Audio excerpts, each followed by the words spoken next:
Alan Stratton from As Wood Turns.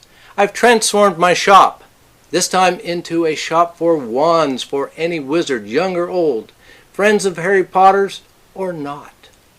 This one in particular is a fine wand made of walnut for the handle and fine red oak for the blade. And now remember, any wand, any real wand, must have a feather inside to give it the true magical power, to give it the power over any other wand. This one has a phoenix feather embedded inside the handle for true magical power. Who can beat this magical wand? So let's make it now on the lathe. The first order of business is the handle. Both the blade and the end feather holder will fit into the handle.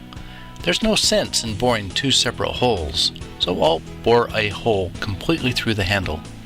What the blade does not need, the feather cavity can have. I'm starting the hole with a 3/8 inch Forstner bit. When I've gone as deep as I can with the Forstner bit, I'll switch to a long, handheld 3/8 inch bit that I usually use in the center of a bowl. Hopefully, the precision of the Forstner bit will guide the handheld bit. Then I'll start to rough the handle to a cylinder. My first thought was to cut a tenon and mount the handle in a squirrel chuck, but then I thought about the marks that the jaws would make on the handle. They would be in a very visible area. I considered using my pen mandrel, but it's 1/4 inch, not 3/8 inch. What about a 3/8 inch piece of all thread? Nope, all my all thread is also 1/4 inch. How about a threaded wood faceplate with a 3/8 inch dowel in it? Whoops, I'm out of 3/8 inch dowel. Finally, I drilled a 1/2 inch hole and glued in a 1/2 inch dowel. After the glue dried, I turned the 1/2 inch dowel down to 3/8 inch. By the way, since making the video on tenon cutters, I'm finding myself more frequently using them with the cutter on top. Finally, I could mount the handle between my doweled faceplate and the tailstock. I'm often running to finally rough out, then finish the handle. I need some skew practice, so I'll switch to a large skew for final shaping.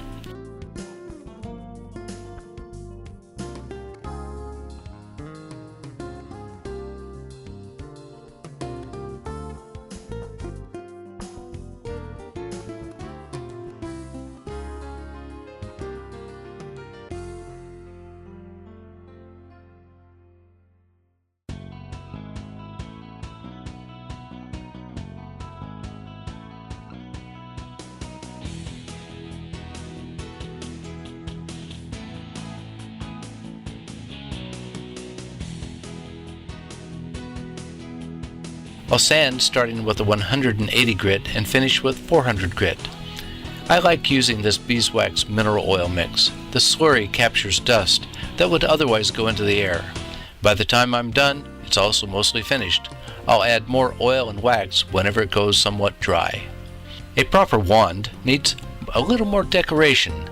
With a skew, I'll cut a pair of grooves on each end of the handle. Then I'll use a steel wire to burn each groove. Then touch it again with fine sandpaper to smooth out the edges. Now for the blade. First, of course, I'll have to rough it out with a gouge. I'm focusing on one end first. I need to cut a tenon on the end to fit into the handle. I'll also use this tenon in a chuck to mount the blade when I turn the rest of it. These tenon cutters sure work nice. The cutting edge is up. I'll start by cutting the tenon one size larger, then switch to a 3/8 inch cutter, but be gentler in the final cutting. A little fit testing is also, essential. Next, I'll tool and sand a little of the end that will be blocked by the chuck once I mount it. Now for the rest of the blade. First with a roughing gouge. The gouge leaves a fairly rough surface.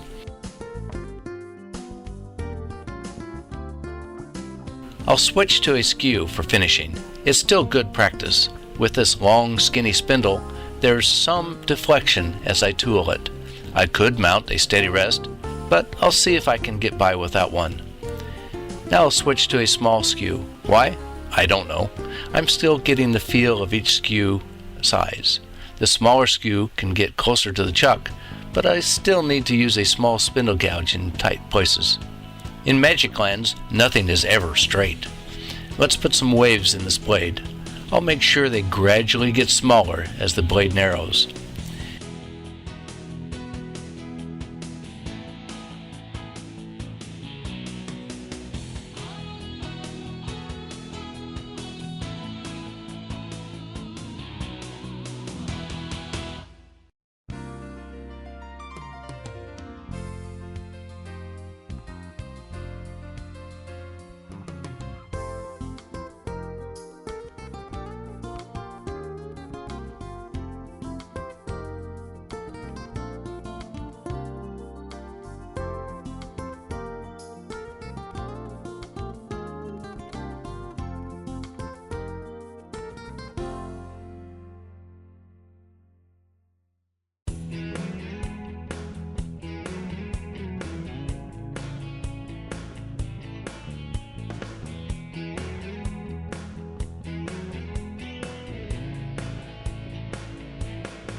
Meanwhile, I've decided that the blade is too long.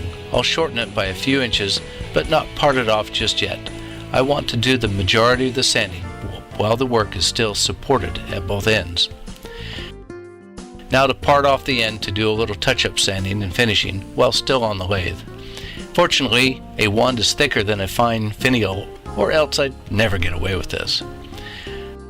Finally, I'll mount a short piece of red oak in the chuck. I need a small button on the end of the wand connected to a tenon that will hold it to the handle. On the other side of the tenon will be a small hole to hold the feather. I'll drill the feather hole just by holding a bit with a pair of vice grips. I didn't want to set up the chuck. Then cut the tenon, again in stages, rough to 1/2 inch, fine to 3/8 inch. Finally shape the button for the end, and of course quickly sand and finish it.